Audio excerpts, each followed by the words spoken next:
Good evening, everyone. Good evening. Welcome to Money Mindset, Financial Literacy online seminar. Tonight is our first night. I'm starting to see some YouTubers come on. Welcome, YouTubers. Please share your YouTube link. You don't want to miss tonight. We have two very special guests on tonight that are going to be presenting. So make sure you share this live. We will be bringing on our guests soon. Hold on.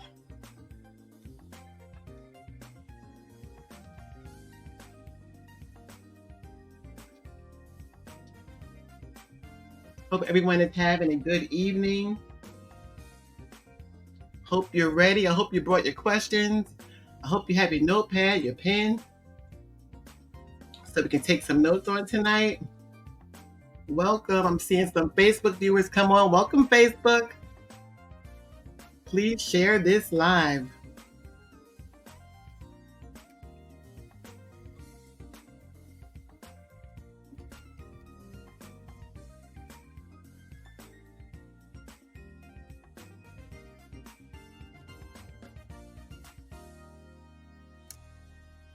We will be getting started shortly.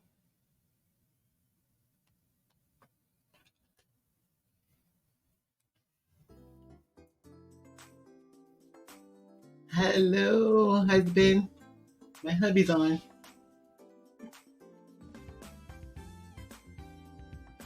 Please make sure if you have any questions tonight to put them in the chat so our presenters will be able to answer your questions on tonight. This is our first session, so we're going to have a very good overview about our session and what's upcoming on the following sessions. Okay, looks like we have some more YouTubers on. Welcome.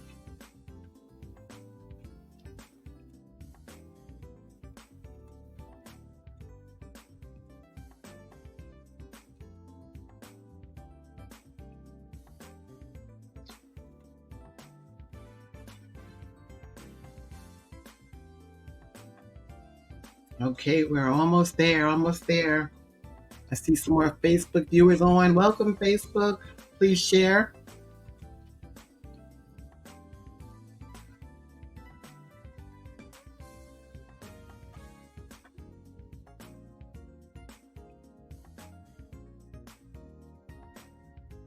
Okay, we're going to get started.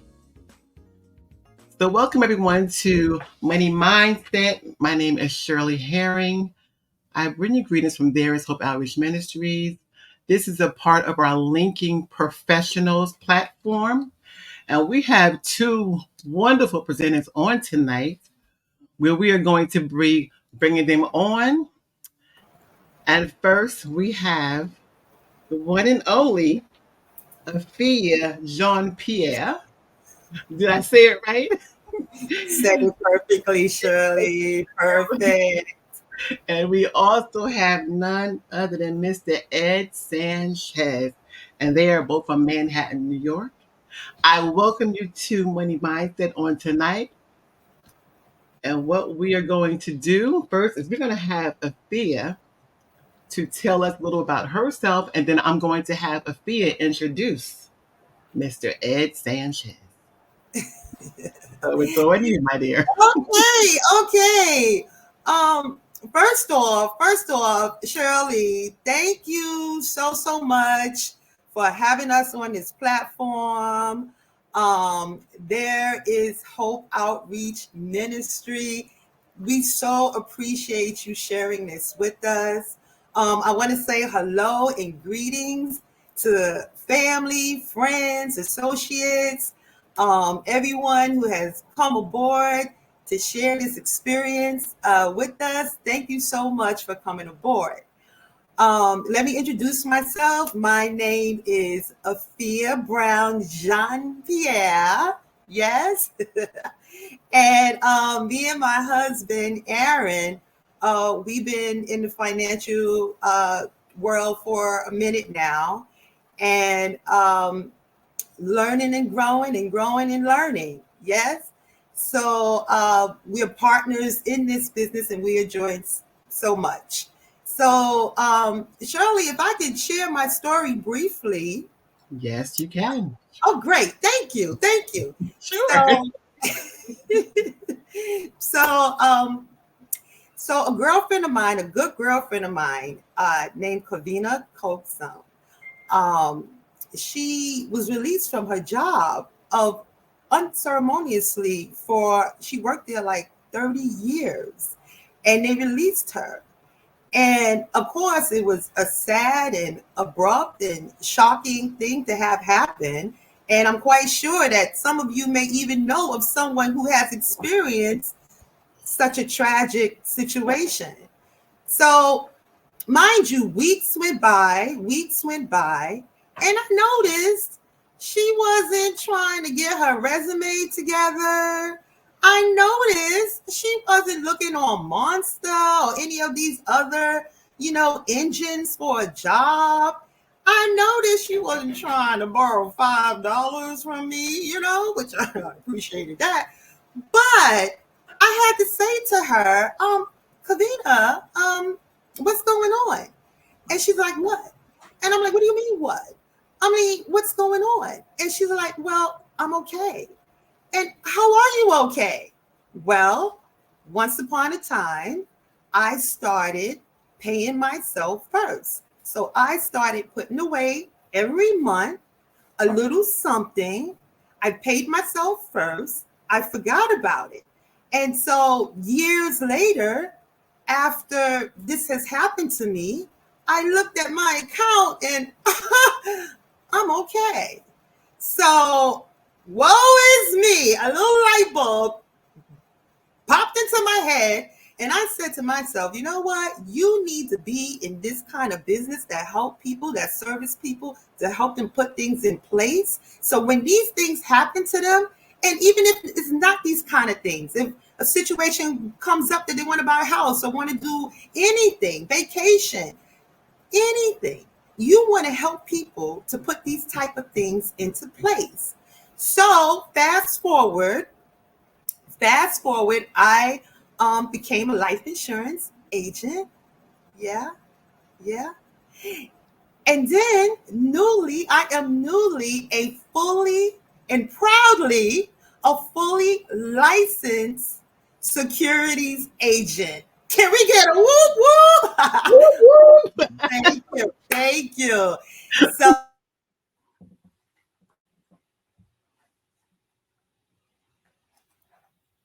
that is my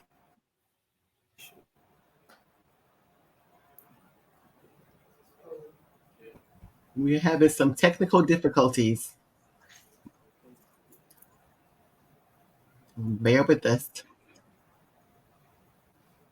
Afia, are you? I'm here. I'm here. Okay. All right. Okay. Yeah. I didn't hear And the last thing because I didn't hear the. I didn't. I thought you went out for a minute, but yeah, no, but that's basically how I came into the business when I realized the services that could help people live a better life and make better choices and decisions. So financially, because that's what we here for, right? To learn more. That's right. So I'm I here. love that story. Thank you. Thank you. So tell us about Mr. Ed Sanchez. Well, first off, everyone, let me introduce to you Ed Sanchez, right? As mentioned on the flyer, and as he will tell you himself, he has had many pitfalls in this money game, like unimaginable things has happened, and he has come through it. And so, thank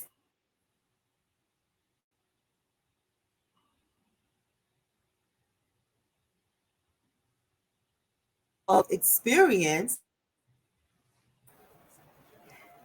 Everybody's back? Yes. Everybody's back? Okay, awesome. So thankfully, the pitfalls that he has gone through, right? We have his wealth of knowledge, we have his experience, yes. And so we like you had said earlier, Shirley, get out your pads, get out your pens, and be prepared. Be prepared, to learn, to write, to have your questions ready, to put your questions in the chat as well. And once again, it is my pleasure, it is my honor to present to you Ed Sanchez. Take it away, Ed. Thanks, Afia. Thanks, Shirley. Just checking. Give me a thumbs up if you can hear me or okay. All right. I'm not going to take as much time as Afia did with a story, other than I'm 68 years old, 3 kids, 6 grandkids. So I've been around the block a few times. Grew up in East Harlem, and I'm a PK. I'm a preacher's kid. So obviously that didn't help me with my finances. My father could help me on a lot of things, but he didn't know what to do with his money, just like I didn't know what to do with my money. Okay. So I'm just gonna, we all know, the situation that's happening in this country now, and there's a lot of people struggling, and a lot of people struggle because they just don't have the knowledge. Okay. I've been in the financial services, ready for this, 50 years. I started working on Wall Street on 1974. The first 25 years was in the back office, basically just pushing paper, doing accounting work, moving millions of dollars every day, but no idea what I was doing with my own money. I have clients now that are accountants that work at banks, and they still don't know how to handle their own money. That's just something that's not taught in schools anymore. Okay, we get a lot of math classes in classes, but we don't get any personal finance classes. So I basically, worked just like everybody else for 25 years in the back office. Was able to purchase my first home and move out. And if you're like me, I was just so surprised and happy that they approved my mortgage, that when I went to closing, every paper that they put in front of me, I just signed. I just signed everything, because there was a pile of papers, there was the keys to the house, and I'm saying, if I sign these, I get the key. So I had no idea what I was signing. I had no idea what kind of mortgage. I was just happy that I got approved. All I knew was what my monthly payment was, that I had to come up every month. And that's kind of my financial journey. Years after that, I said, you know what? I got a family. I got to get some life insurance. I bought the wrong kind of life insurance. Wasn't really investing because I had a good employee stock ownership plan at work. Okay. After 25 years, my company went bankrupt. So when the company went bankrupt, on the same day, not only did I lose my job, I lost my retirement plan, because all my retirement money was not separately invested. It was invested in the same company. When my company filed for bankruptcy, we were taken over by a company called Prudential. And what I noticed was that all the people like me that were in the back office, we needed to interview for a job at the new company. But at One New York Plaza, where my office was, there was about 30 limousines, and all those limousines were taking the stockbrokers to Tavern on the Green in Central Park, offering them jobs to stay. Okay, so I quickly found out that I was on the wrong side of the business. Okay, I wasn't on the income generating, I was on the supporting. And that's when I decided, hey, you know what? I'm going to start getting my licenses just like they got their licenses. So I got my insurance license. I got my investment license. I got all these licenses that I didn't know. I got my Series 6. I got my 63. I got my 26. I got my 65. Now, at the ripe age of 68, I'm studying for my mortgage license, because these are the licenses that I need to service my community. Okay. So I'm licensed in all these areas. Okay. Handling millions of dollars of people's money, but my average account is 25,000. Okay. So I'm not a big hedge fund guy.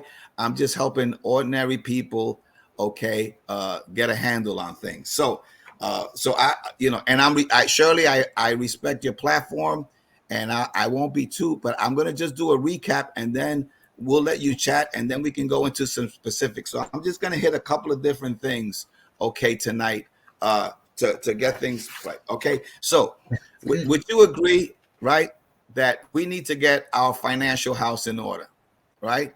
Most of us, our financial house is not in order. Okay, so we need to fix it. Okay, so in some of us, we need to rebuild, right? So using that in mind, just picture in your mind, right, a house, right? And the most important thing, right, is the foundation, right? So the foundation of the house. But before I get into that, let's just go into let's go into the first slide, Shirley, which is the take control slide. All right.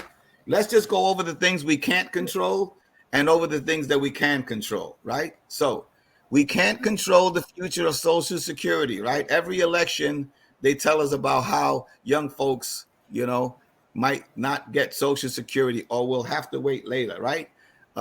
We all know we can't control our employer, right?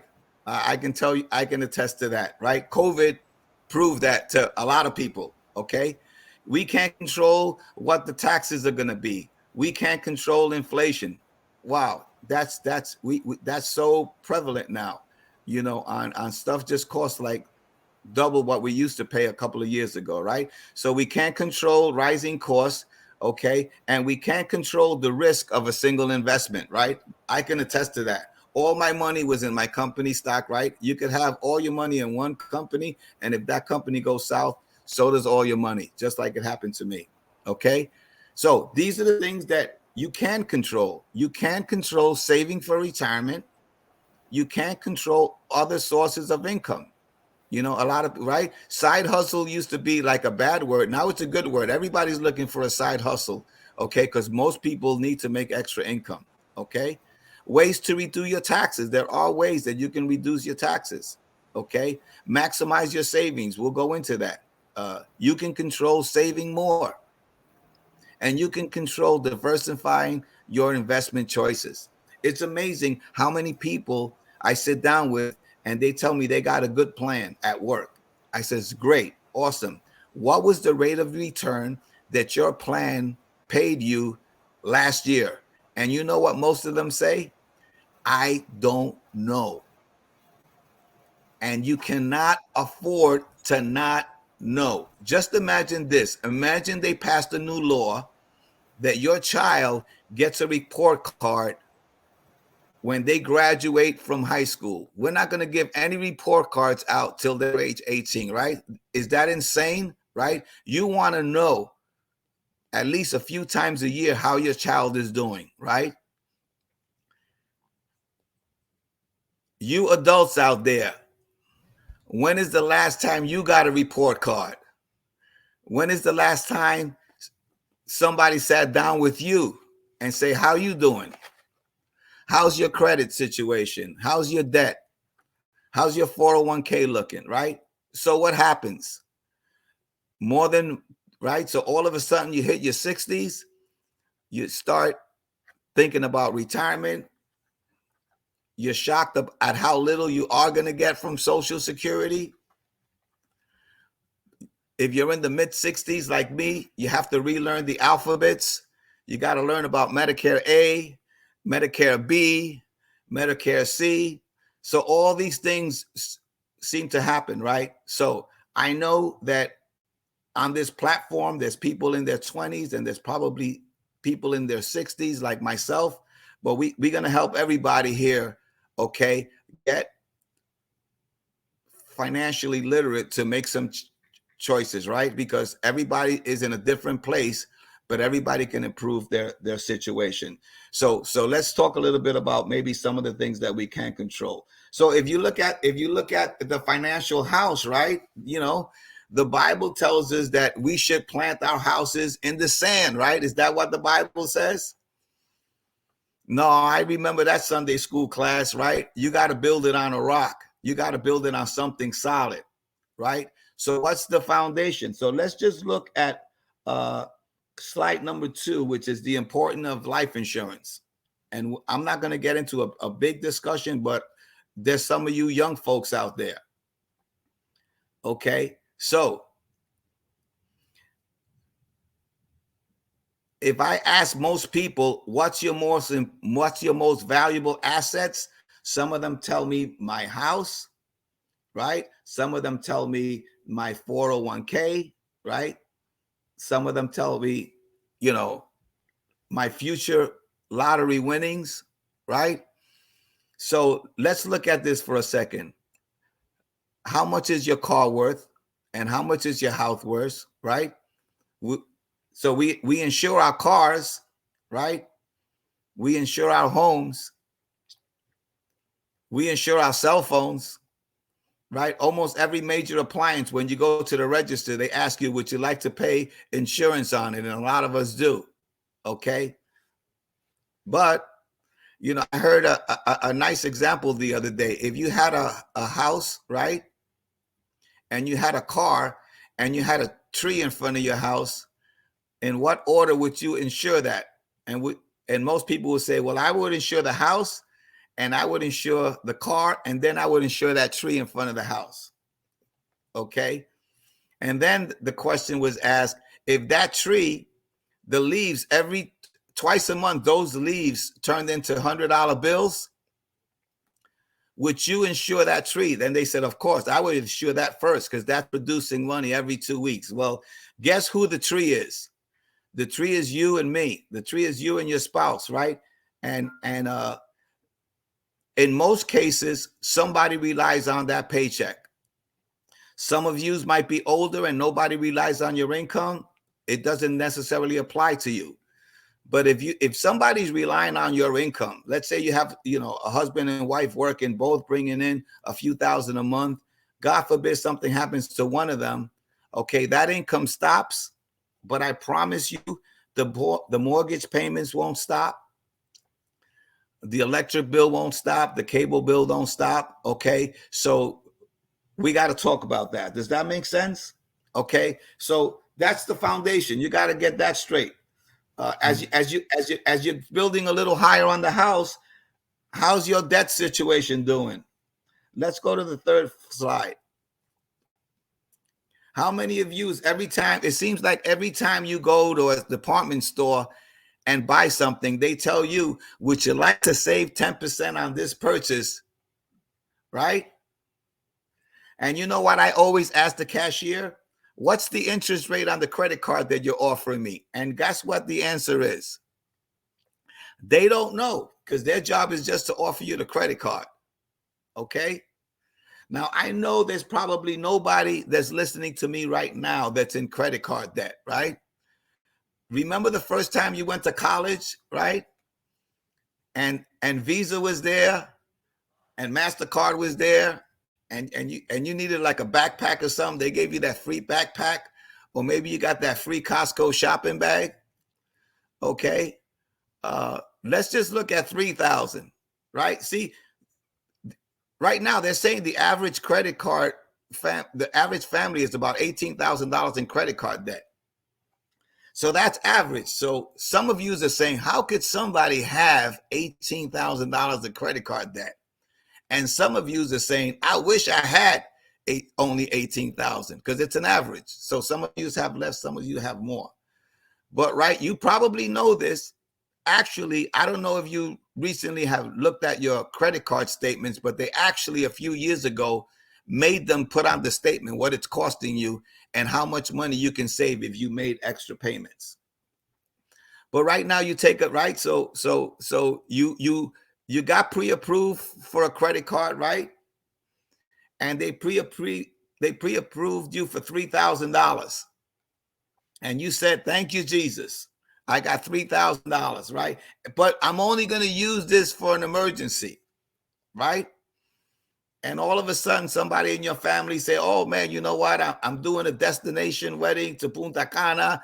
I wish you could come. And you say, oh, man, I can't come. But then I says, man, but I got this credit card and the trip is only $2,500, right?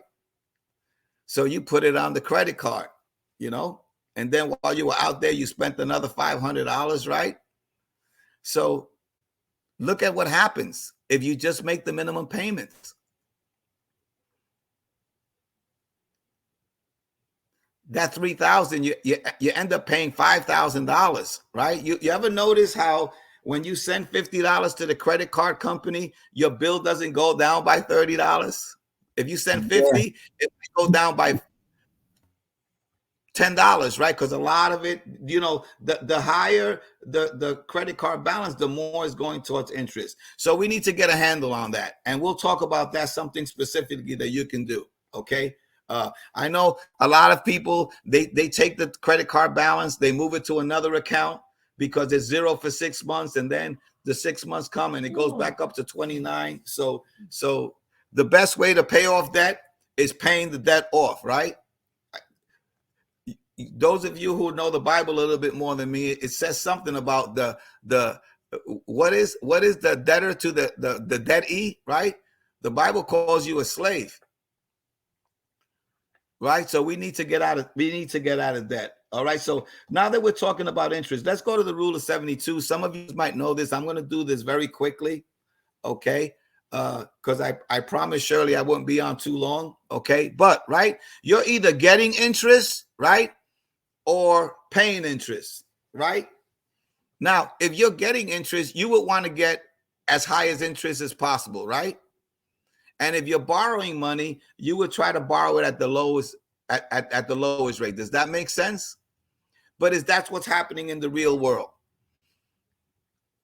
So if you have a bank account at Citibank, they're probably paying you about 1.5%, unless it's locked into a CD, right? But how much is that credit card? So they're paying you 1.5% on your money. You're paying them 19% on when you use the credit card. You know, that's why the bank lobby looks a lot better than our homes, because I mean, look at the impact. So let's look at this example here. Okay, it's called the rule of 72. You can Google it. Basically, this is a format that if you take an interest rate and you divide it into the number 72, the answer to that is, how long does it take approximately for your money to double? Okay, so we're going to use 3, 6, and 12 because I don't like using decimal points. So we'll use stuff that goes in evenly, right? So 3 into 72 goes, right, 24 times. So that means your money would double every 24 years. Okay. So if you started at 0, so let's just say somebody had a baby, right? And you put $10,000 in their account. Okay. I remember when J-Lo had the twins and they gave them, I think, $3 million to do the photo shoot. So you could just, you know how Jay-Z and J-Lo, you know how this is just $10,000. Okay. So at 3%, right, it doubles, right? So that when that child is 24, they got 20,000. When that child becomes 48 years old, they have 40,000. You see how that works? Now, if you double the interest rate, right, you would think that the bottom would double, but it doesn't, because you have compound interest, right? So now if you do 6 into 72, right, that means if your money averages 6%, your money doubles every 12 years.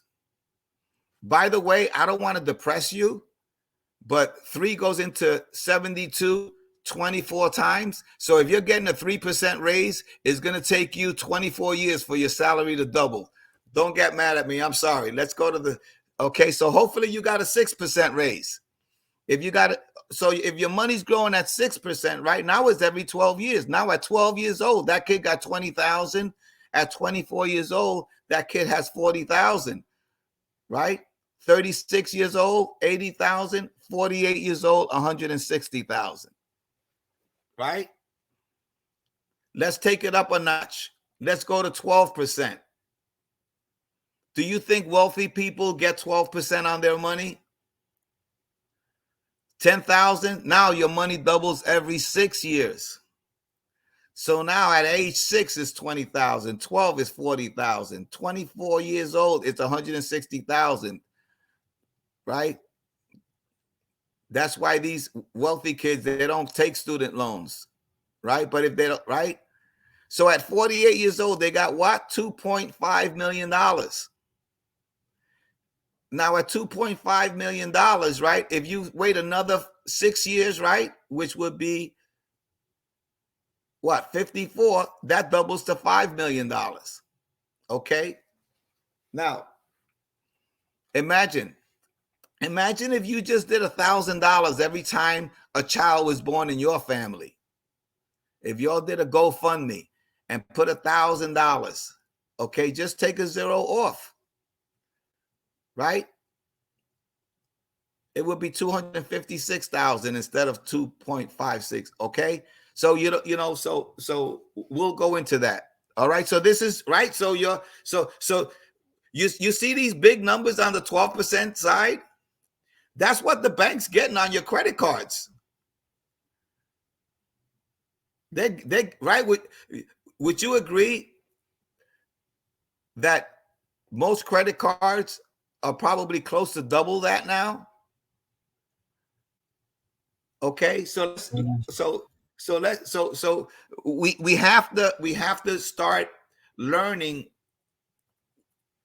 how to go from 3% to 6% to 12%. And we'll go into some specifics, okay? Because this is not a solicitation for anybody, but you need to know how interest works, because whether you like it or not, you're getting interest or you're paying interest. Okay, so let's go to the next slide, which is because after you have your foundation, right? And after you have, right, because most people don't save money because they're in debt. So after you have your foundation, you gotta handle the debt problem. You got to get rid of that debt. Okay, moving it. Do you do debt consolidation? No, we do debt paying. Let's pay it. Consolidate it. It might work short term, but the goal is to get rid of it. Does that make sense? Okay, so let's go to the next slide, which is the 3 accounts. Okay. One question, Ed. Do you want a question pertaining to the 72 rule now or at the end? No, I'm gonna probably end in about 5 minutes, and then we can do the questions. Okay. All right. Okay. Okay. Now, you're just like a house is not built overnight, neither is your finances. But this has to be the goal. Everybody should have 3 accounts. Account number 1 is an emergency, right? COVID showed us that we needed an emergency, right? Because a lot of people weren't working. That stimulus wasn't enough. Okay, so what is an emergency, right? Car breaks down, hot water heater breaks down. Okay, that's something that you need to have a goal. I always recommend that people find out what your monthly bills are, multiply that by 3, and that should be in your emergency account.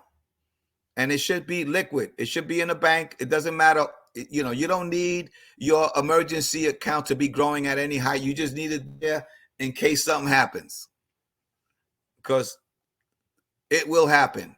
And if you don't have an emergency comes and you have an emergency, then you go to the pretty little cards, right? And then so when you hit the debt, right? Ladies, you need to do the plastic surgery. You know what that is, right? Cut up them cards. Cut the plastic. Okay? So, second, you need to have a short-term account. You might be saving up for a house. You might be saving up for a major purchase. Okay? So, that's number 2. Okay?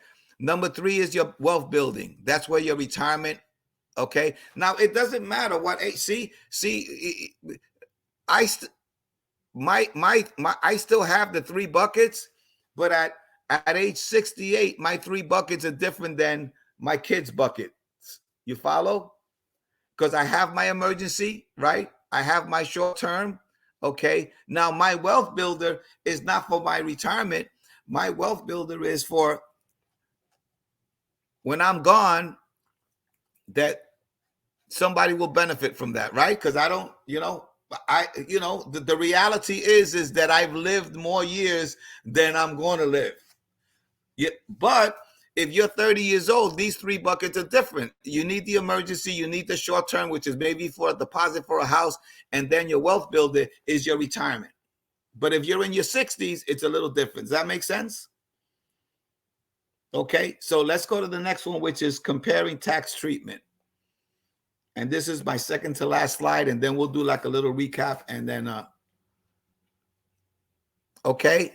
We're in tax seasons, and you hear the term traditional IRAs, Roth IRAs. Most of you know this, but for the benefit of those who might not, okay.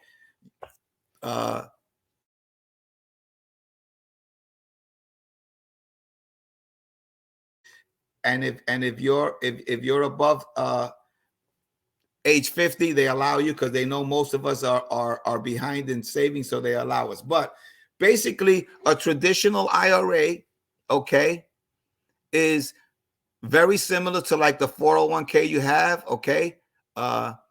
In a traditional IRA, a lot of yous, let's just look at the 401ks for a second, right? If you're putting money into a 401k, let's say you make $1,000 a week and you're putting $100 into the 401k, you're not paying, you made 1,000, but you're only paying taxes on the 900, because that money is going into that money is going into your 401k pre-taxes, right?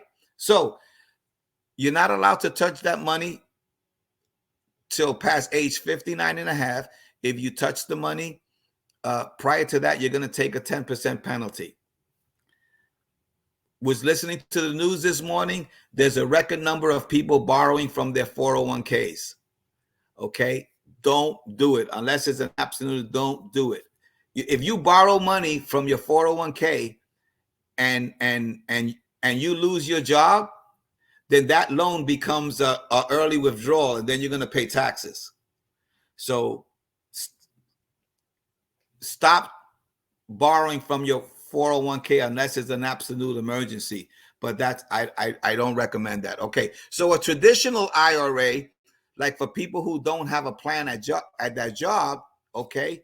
So let's say if you make $60,000 a year and you put $5,000, okay, into a traditional IRA, so that reduces your taxable income from $60,000 a year. So now you're only going to pay taxes on the $55,000, because with a traditional IRA, you're allowed to take that as a deduction. Okay. But remember, you can't touch it till age 59 and a half. Okay. And remember, with the traditional IRA and with the 401k, remember, you didn't pay taxes. So when you retire and you start withdrawing the money, you're going to pay taxes on that at whatever tax rate you are when you're retired, but you only pay the taxes as you use it. So it's not like if you retire with $500,000, you're only going to pay taxes on what you withdraw. Okay. So you didn't pay taxes going in, but Uncle Sam is waiting for you later when you retire. Okay. Now with the Roth is a little different. A lot of people are using the Roth more, because with the Roth, you're putting after tax. So let's just say you make $60,000, you put $5,000 in a Roth IRA, you don't get the deduction. Okay. But the money grows tax deferred, just like the traditional IRA. But down the road, when you withdraw money, it's not taxable, because you already were taxed on that money. So one, you don't pay tax at the beginning, you pay tax coming out. The other one, now there's a couple of exceptions that we can get into, but in general, that's how they work. Okay. So I just wanted to make, okay. So the last slide I'm going to go over is the mutual fund. Okay. Now, this is not a solicitation for you to buy mutual funds. If it was a solicitation, I would have to provide you with a prospectus on the particular mutual fund that I was talking to you about. So this is just general, okay? We all heard the term, don't put your eggs in one basket, okay? Most of you probably are in a mutual fund. If you have a 401k, chances are you're in a mutual fund.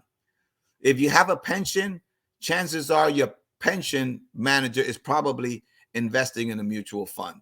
Okay. And basically what it does, it allows an individual, okay, to co-opt their money with other investors under a professional manager, whether it's Vanguard or Franklin or whatever.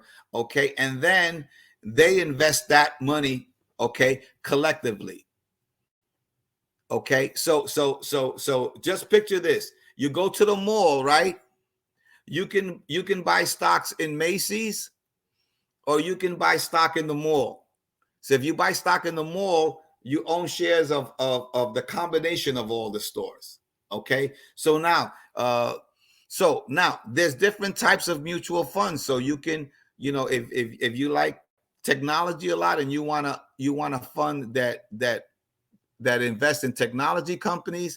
I have a doctor that he likes to invest in pharmaceuticals. So you can decide, what kind of companies. Then you have some people that just play it safe and they do what the averages are. I'll explain that in a minute. Okay. But it allows people. Okay. So so there's 3 or 4 companies that I deal with that lets people start with as little as $25 a month. Okay, so you don't need a lot of money.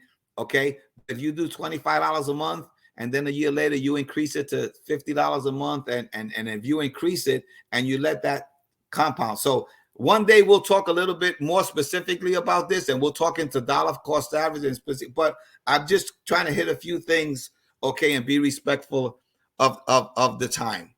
Okay, so just quick things that you hear on the news, okay? Everybody hears S&P, right? S&P is Standard & Poor's, and is basically 500 of the top companies in the U.S. So when you see the S&P is up or down, it's an index of 500 companies, okay? You hear Dow Jones, those are the top 30, okay? So most people follow the S&P because it's a broader barometer of how the economy is doing, okay? Then you hear NASDAQ. NASDAQ, same thing, is a couple thousand companies, but NASDAQ focuses more on technology companies. So most of your tech companies are part of NASDAQ.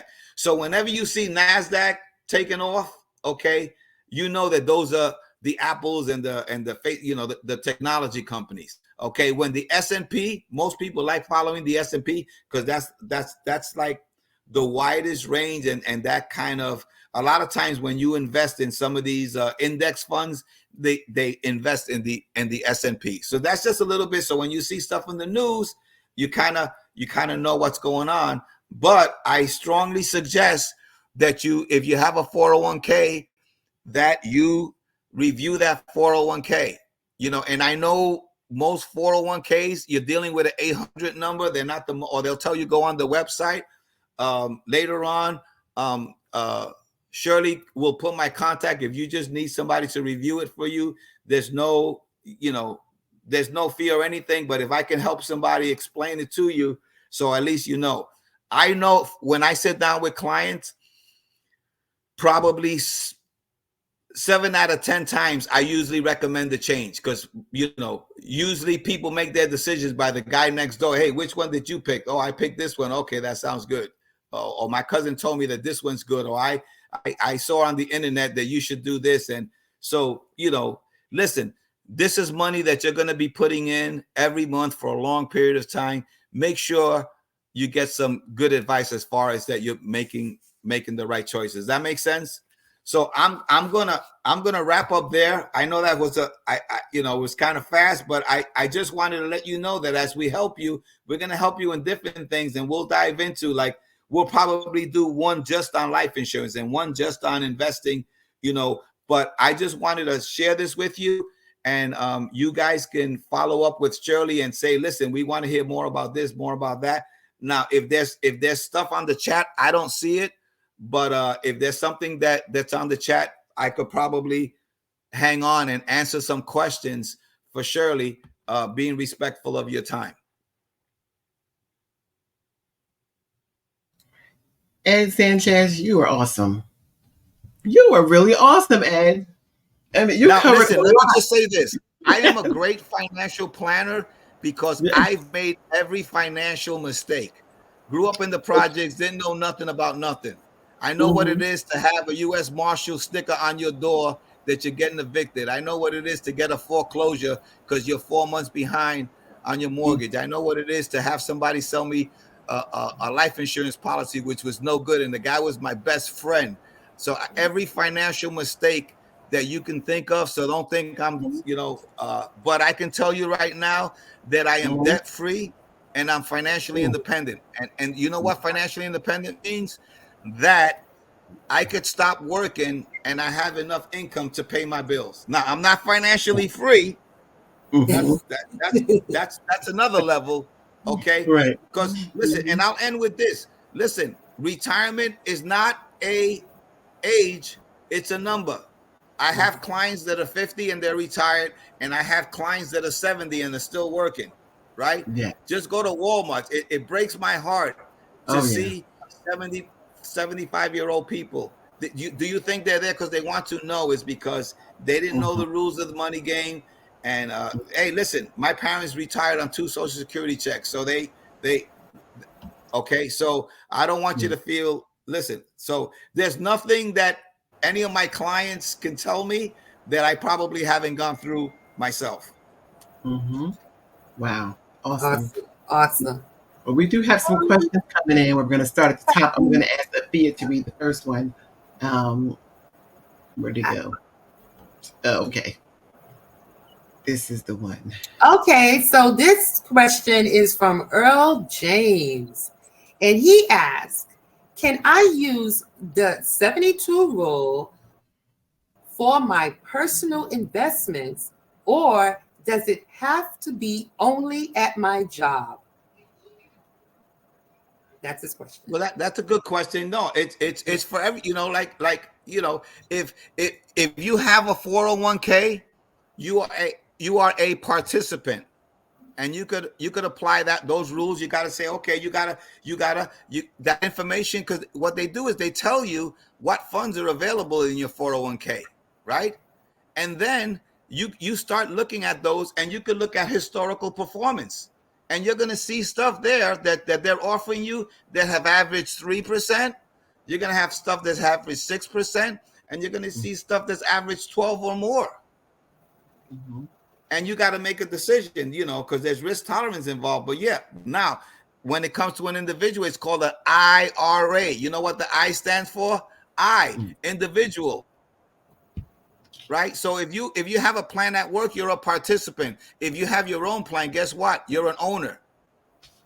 Now you don't have to invest with the company that your company chose. You can pick your own company to invest. You have more to say because now the money is in your control. A 401k is good. Yeah, but everybody who has a 401k should start doing something on their own also. Okay. Hope that answered your question. All right. Okay. Okay. One. This one is from Kavina Copezone. If you do a mutual fund for, let's say, $25, is there different options to pay monthly, quarterly, annually? That's the question. It depends on companies. I have clients that there's funds that will allow you to do something monthly, and then if you have extra money, you can add it, and it doesn't interrupt your monthly contribution.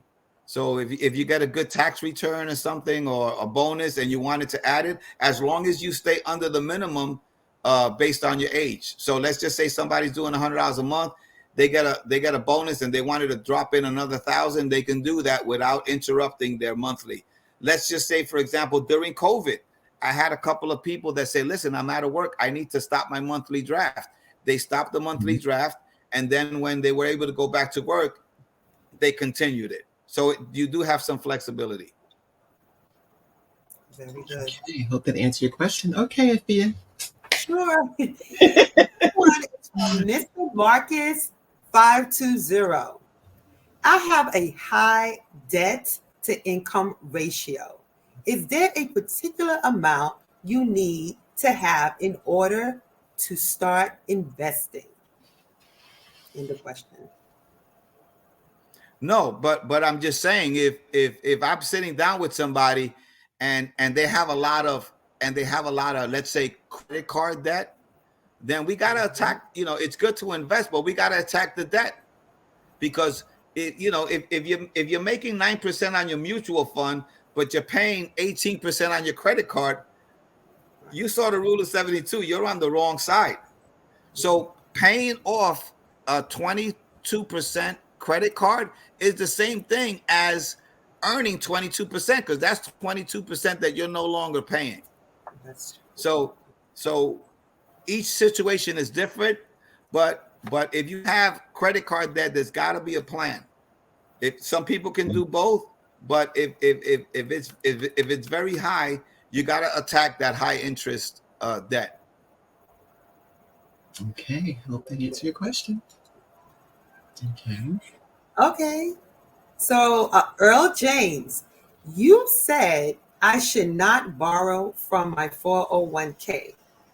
How about my life insurance? There's some life insurance that have loan provisions. I don't particularly like those, because when you borrow money from a 401k, the interest that you pay back, you're paying it back to yourself in the 401k. If you borrow money from your life insurance, that interest that you're paying doesn't go back to you. It goes to the insurance company. And if you were to pass away, whatever the face amount you had, so if you had $100,000 policy and you borrowed $20,000 and you passed away, your family gets $80,000. I strongly recommend that you don't mix insurance with investment. I think they should be kept separately. You look at companies, you have group health insurance, group life insurance, and you have a 401k. You don't see any bundling of investments and insurance by companies. We shouldn't do it as individuals. Now, there's some high-end clients that it might benefit, but that chances are they're not on our chat. Okay. All right. And our next one. Okay, this is from Kervin Heron Sr. My hubby. Where do I see the value of the American dollar? In this time frame. It's weaker than before, but I mean, if you're gonna compare it to the other currencies, it's still the most valued. Okay, as bad as we're doing, most of the other major countries are not doing as well either. Our inflation is starting to go down. Their inflation is still up. You see a big movement into crypto now. That's still that's a roller coaster that that I choose not to be on. But in the framework, in comparing to the rest of the world, as a matter of fact, they were just talking about it today. Listen, we got a lot of problems in this country. You think you got a bad credit card problem? We're paying billions of dollars just in interest. They don't, so they the problem is that I don't have a machine that I can print money at home. The government does. Imagine if you had a machine, every time you needed money, you can just go print it. And they just continue to print money. And sooner or later, they got to pay the piper. So hopefully they can become fiscally responsible, just like we have to, right? When we don't have the money, we got to tell the kids, hey, there's no money. The government says, because all this stuff that you see happening now, money to Ukraine, money where, money, that's on a credit card. So Help us, Jesus. Yes. But if you compare us to the rest of the country, I mean, some of you might have traveled more than myself, but it's still the best economy. Yes. Okay. Earl Jones says, thanks, Ed. Okay. Okay. Another question. Okay. Is real estate still the most appreciative investment versus other items of asset? I won't. I think most. I think obviously the only thing with real estate is when it comes to investments is like generic. When it comes to real estate, it's geographical. Okay, Florida real estate is going through the roof because a lot of people are going to Florida. Texas real estate is so a lot of it is geographical, but it's still. I mean, it's still a viable asset. There's years where the real estate market outproduces the market, and there's years where the market outproduces real estate. But I think historically, the stock market outperforms, but it varies. If it does, it not by a lot, but a lot of it is geographical. A lot of it is geographical. If you could buy if I buy a house in Arkansas, it's probably going to be cheaper than Old Bridge.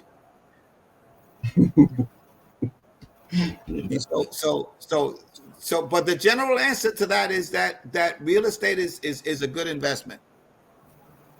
But if you're a young family looking at doing it, 15-year mortgage. If you're in a mortgage now, ask your bank, do they accept biweekly payments? Right? We traditionally pay our mortgages once a month, right? So that means we make 12 payments. But if you do it biweekly, okay, that means you're making 26 half payments, right? 26 half payments equal to 13 monthly payments. Most of us get paid every 2 weeks. Okay, so if your mortgage company will allow you to pay your mortgage every 2 weeks, not extra. So if it's $2,500, you pay half of it every 2 weeks. That you could calculate it. It'll probably knock off 5 or 6 years off your mortgage. That's true. Yes, indeed. So just think about that. If you're sending $2,000 a month on your mortgage company and you don't do that for 6 years, how much is that? Imagine those last 6 years, that $2,000 is going into your retirement plan instead of to the mortgage company. And if you could afford a 15-year mortgage, if you could stretch it, right? Because then you don't have to worry about the biweekly and all that stuff. It's going to save you a ton of money. That's good, Ed. That's good. Okay, Okay, and the bank's not going to do it unless they ask me. Nice. So we have Nikki Holloway. That's my Okay, awesome. He just taught me something about 401k and insurance. All right, that's what we want. So you know what? You could thank Shirley for that, for having us on. It's funny. I had a text from a young man that his investments have done really good, and he thanked me. I said, no, thank your mom, because your mom opened that account for you 15 years ago. Okay, and this is from Regina. Okay, we have Regina here. Awesome. Great job, Ed and Afia, on getting this information out to the public. Woo woo! All right. All right. I like that, Afia. Yes. Okay, let's see. Another question. Ooh, my husband, busy today. All right, awesome. What advice would you give to a young enlisted service member? Well, first of all, I want to thank you for your service. Yes. Okay, my son's a veteran also, so I salute you. Okay, but it really would depend whether the young enlisted service, whether you're single, whether you're married, whether you have young kids, it would advise you. But here's my advice to young families, okay? Learn how to live on 80% of your money. Mm. The first 10 goes to who? Pay yourself. The first 10 goes to the Oh, Lord, no, tie. That's right. right? Whether it's a church or whatever, right? Right. The second goes to you and your family. Yes. And then learn how to live on 80%. If you can learn how to live on 80% of your money as a young person, you'll be okay.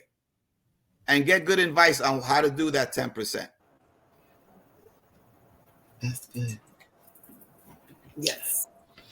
Okay. I still while I was in credit card debt, I never stopped tithing. That's important. That's right. And the rate of return on that, it's off the charts. Forget about the rule of 72. Yes. Yes, you're preaching now. Okay, let's say bi-weekly payments, good advice. Yes.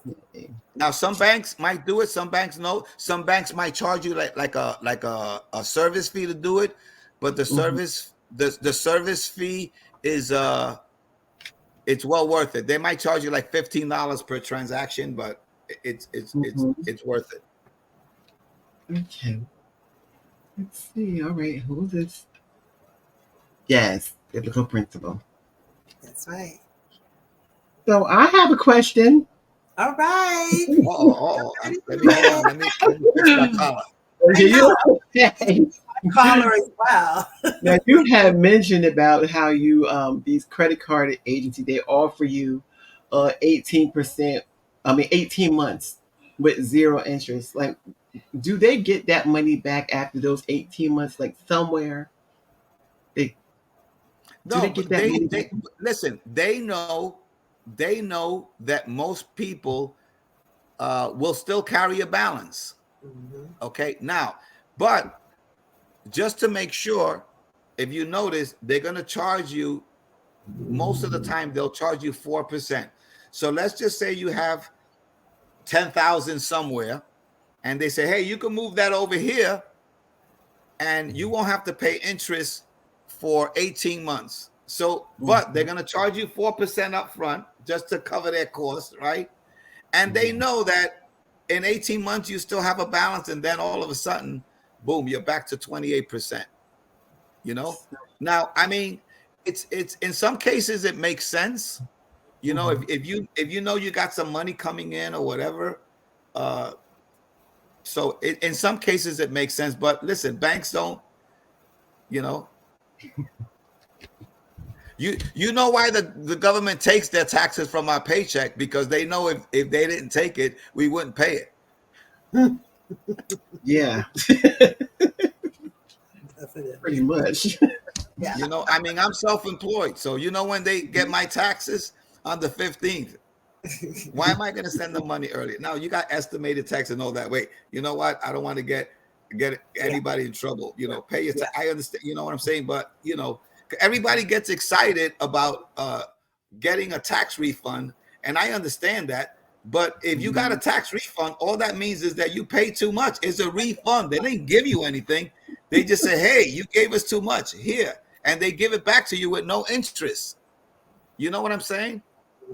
So if every year you're getting like $5,000 in your tax refund, why don't you just invest like $500 a month, and then at the end of the year you get nothing, but you got $6,000 in your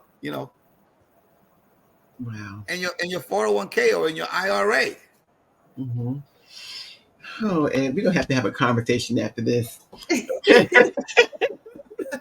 Okay, we have more questions coming in, and let me know when if you want to go through all the questions tonight, or Yeah, we're already over an hour. I'm gonna have to charge you Oh, time and a half. that's I'm only kidding. You do owe me lunch. Remember that. You and Afia. So, okay, Afia, there you go. Oh, that's right. We owe you. That's right. Go ahead.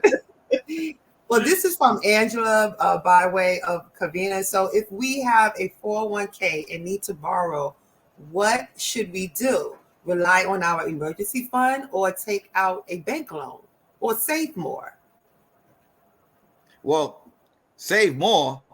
You know, but I'm saying the 401k should be a last resort. Okay, that's why you should have because listen, if you have an emergency fund, chances are you're not going to need to borrow from your 401k. You know what I'm saying? But it's just we just have this. A lot of it just borrow it because we can. You know, there's so many people that borrow from their 401k, and it wasn't really, you know, I have people that borrow from their 401k because the debt got out of control, and I understand that. But remember, if you lose that job or something, then that doesn't become a loan anymore. So I would do it as a last resort and pay it back as quickly as possible. But it's you know, work on that emergency fund, you know. Okay. And here we have another question. Ed, you're busy tonight. Oh, okay. So this is from Angela Holmes. If we have a 401k and oh, I'm sorry. It's the same type of question. Okay, sorry. Yeah. All right, here we go. Okay, go ahead, Senior. What would be a good dollar amount to consider having when retiring if you're retired at 67? Well, that all depends on how old you are, right? If you're 60, right? If you're 30, you're gonna need more money than somebody who's 60 because there's a little thing there called inflation, right? So this is the way inflation works. Your first brand new car will cost you about what your grandmother paid for her house.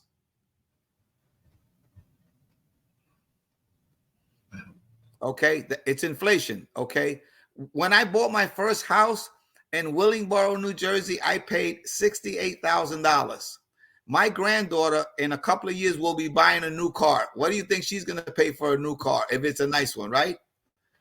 She's going to pay about that, right? So when I bought my first car, it was a 1988 Volkswagen Jetta. I think I paid about $18,000 for it. And that's how much my grandmother paid for her house. So the younger you are, the more money. So now, listen, retirement, historically, what we call a three-legged stool, right? A stool has three legs, right? One is Social Security, one is a pension, and the other one is what you saved, right? That's a three-legged stool. We know now that pensions are something that's gone array, right? There's not too many people have pensions. So now you got people on a two-legged stool. They're rocking now because now they don't have a pension. So now you're waggling back and forth. You lost your stability, right?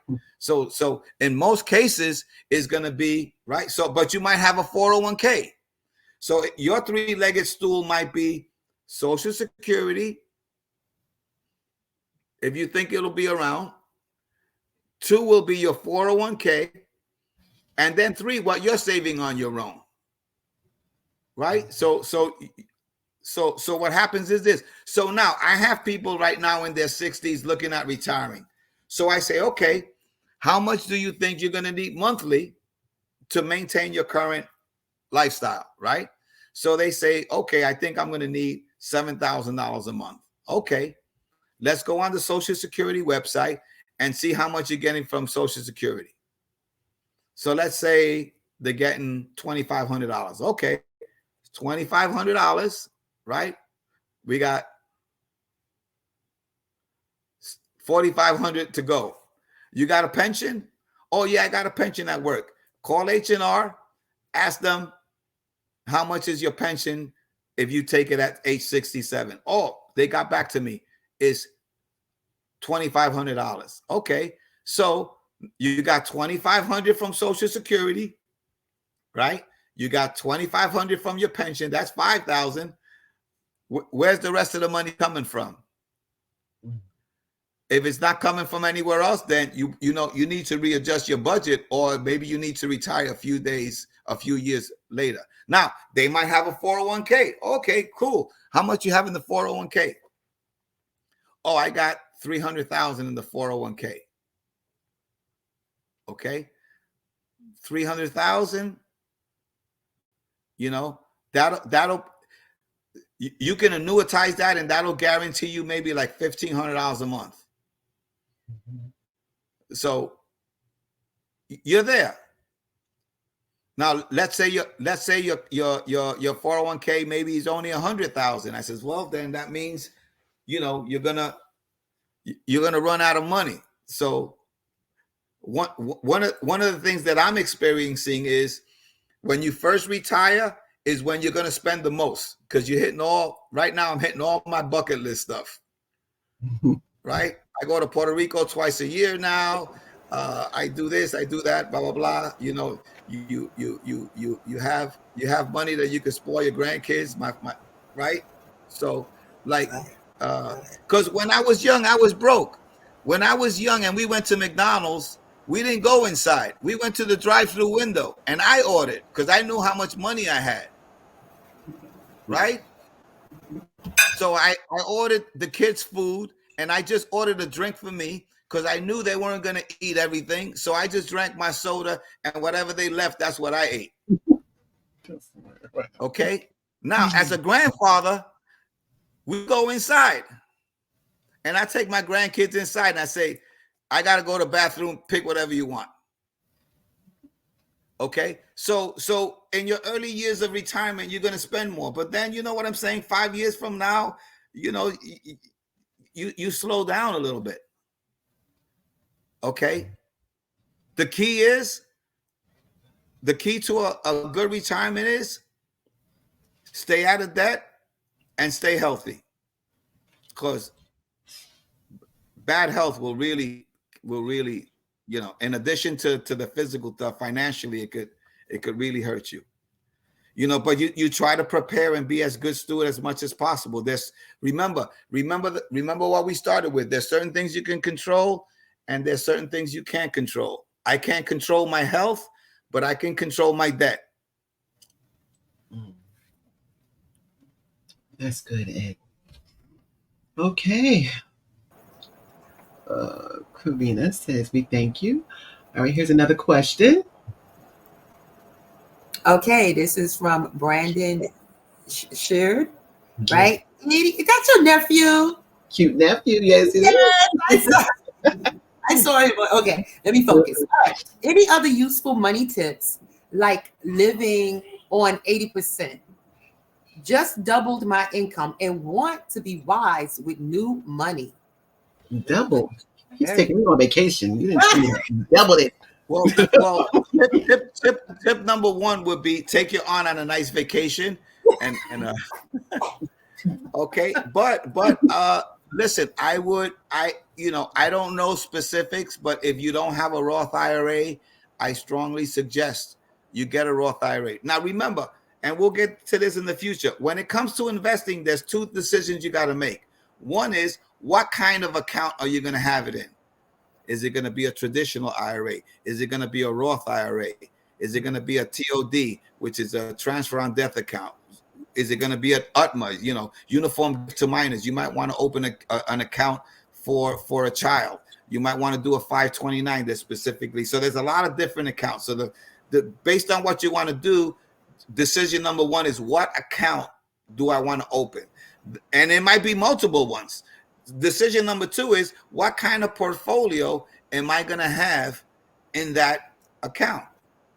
Because the portfolio, remember the buckets? Those three buckets that I talk about, guess what? Those three buckets, if you were going to put money, it's three different portfolios.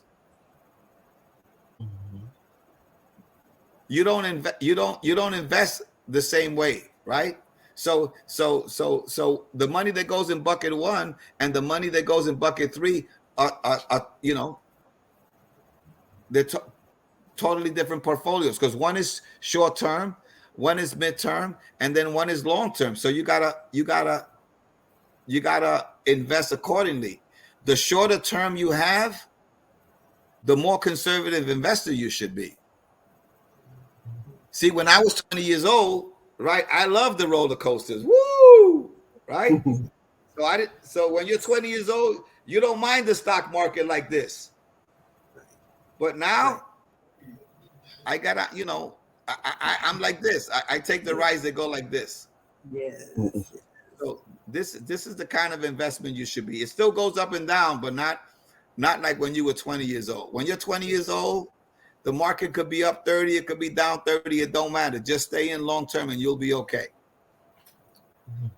So for young persons, the longer you stay in the market, the less chance you have of losing money, because it's time. It's not timing in the market, it's time in.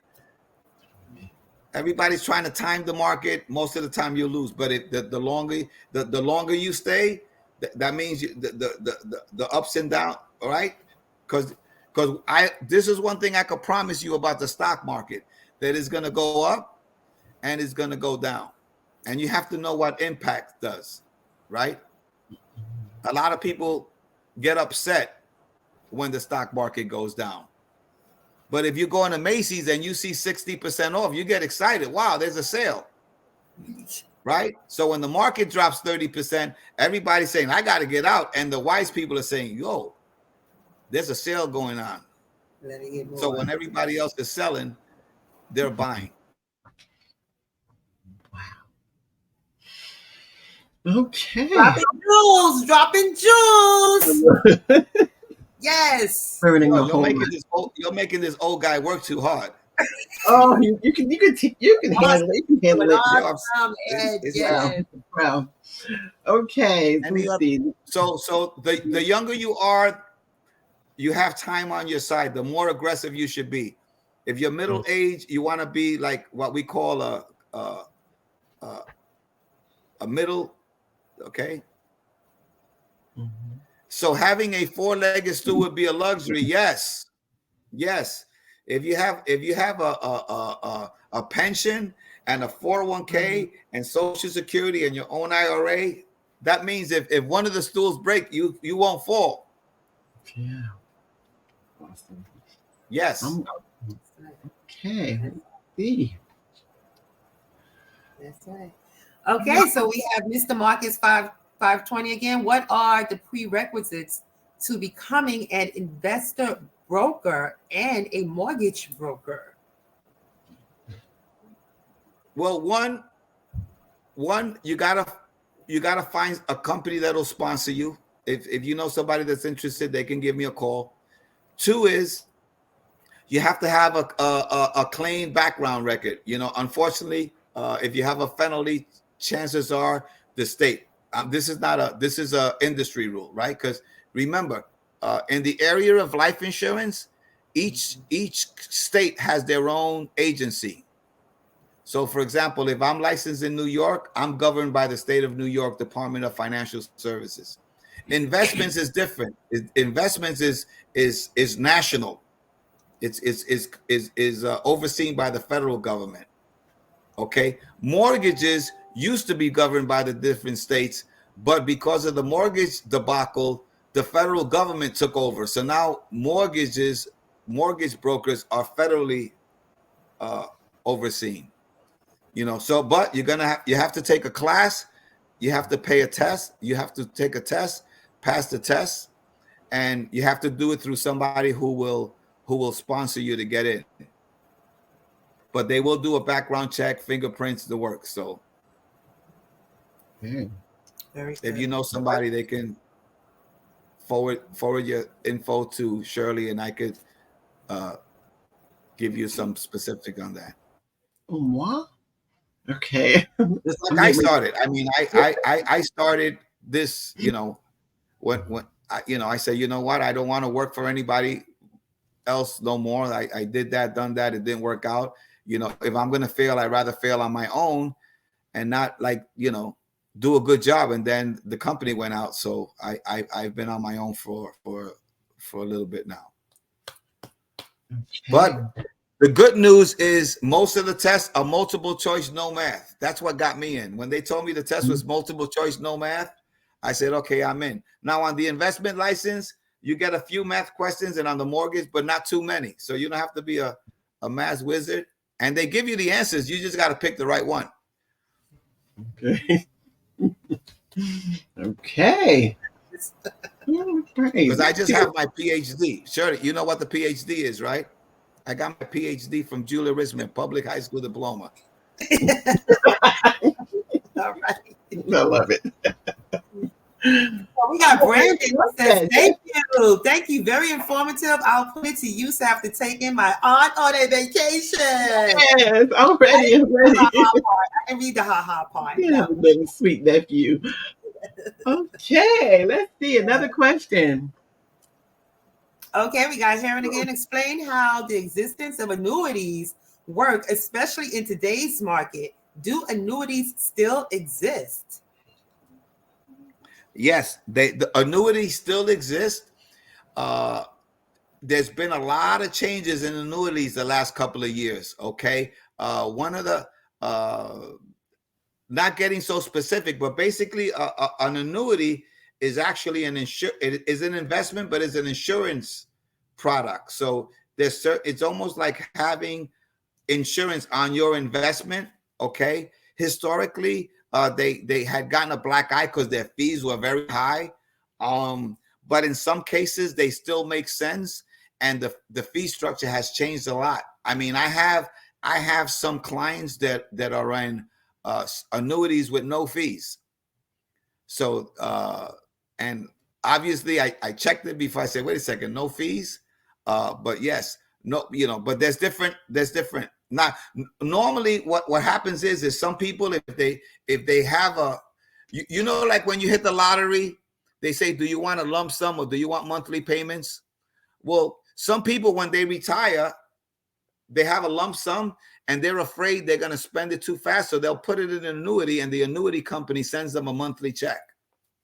So at least they know they won't run out of money. But they still exist, but the whole landscape has changed. There's probably about 7 or 8 different. There's some that I recommend and there's some that I don't, but everything it depends on the individuals. But I do some stuff with AXA. I do some stuff with Bright House, Lincoln Financial also, but they all specialize in different things. So depending on my clients, some of them use one company because they all have their uniqueness to that.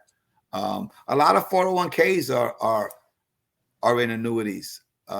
But if somebody has something specific, or I could even in the future, I could have one of the annuity guys come and maybe do a 15-minute class on annuities. I can have Bright House or Equitable come and do a little presentation for you guys. We could probably, because as you get older, that's something that people consider. If that's something that, basically, if there's something that you want a little bit more emphasis on, let Shirley know and we'll try to get that in. Okay. This is from Angela Holmes. Great information. Have me thinking about a Roth account now. All right. Great job. All right. Okay. Yes. Call Afia. She just got her securities license. She can open one up for you. And there's her information right there. Okay. Awesome. Perfect timing. Okay, so this is going to be in the chat so everybody can see your information, how to contact either one of you. And I thought that was the last question, but we have one more. So we're going to take this one question. Okay, there we go. Okay, yeah, good question. Okay, so the maximum contribution. Okay, this is from the Oh, she was frozen. The maximum contribution. It depends on your age. I think it's either 7,000 or 7,500. Okay, and you have until April 15 to make a contribution to last year. So you can still make a contribution to your 2023 IRA as long as you do it before April 15th. You have that. So I have some clients that they do monthly and they'll call me. Hey, listen, how much did I put in? How much more can I put in? I have one client in April. She always gives me her IRA because she wants to take it off her taxes because she has a traditional one. Now, you don't get a deduction on a Roth, but if you have a traditional, but they both have capsids. So the short answer to that is it depends on your age. You could Google it, but you do have until before April 15th to do your 2023 contribution. Okay. I think that is the last question for this evening. Can I? Yes, she's freezing. Okay, hold on. Shirley, thank you for letting us Ed, share. I hope that it brings in the subject line, knowledge to is people, it, and you know, I think it's information that people need to know. We need to become better stewards. You Yes. know, it's amazing how in the Bible it talks more about money than the rapture. I think God knew we were going to have problems with it. You know, so but this is not about, you know, prosperity or wealth building. Is about just, you know, managing your money correctly, you know, so you can help yourselves and help whatever ministries you support, your children. So it's important that we become, because you know what, bad people do bad things with money and good people do good things, you know. So it's important for us, you know, as believers to become better managers of our money. Yes. Yes. Awesome. Awesome presentation. Afia, you had something, but you kind of froze, so I didn't get all of what you were saying.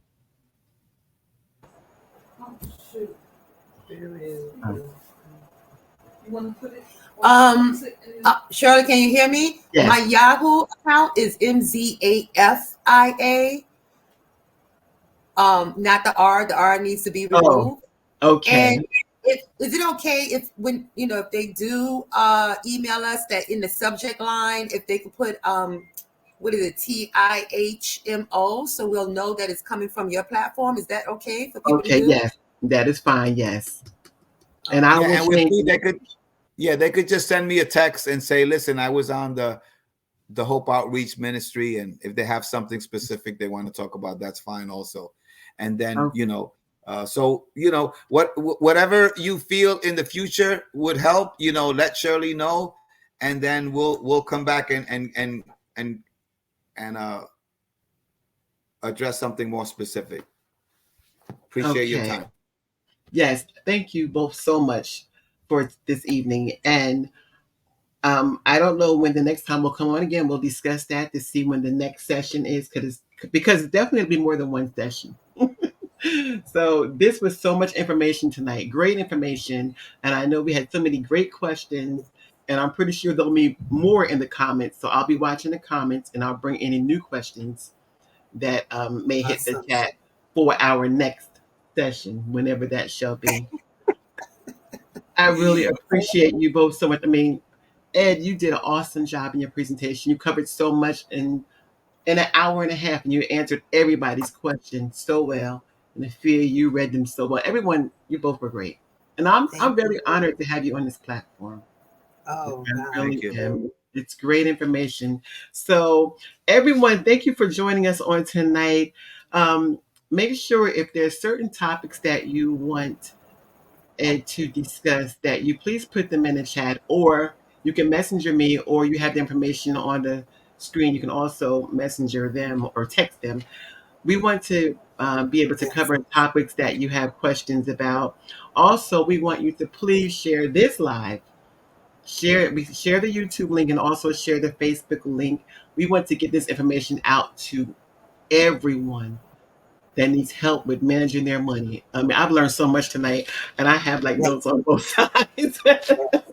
So I learned a lot, and I know I'm going to have more questions, but I don't want to hold this up any longer. It's been an hour and a half, but it's been awesome.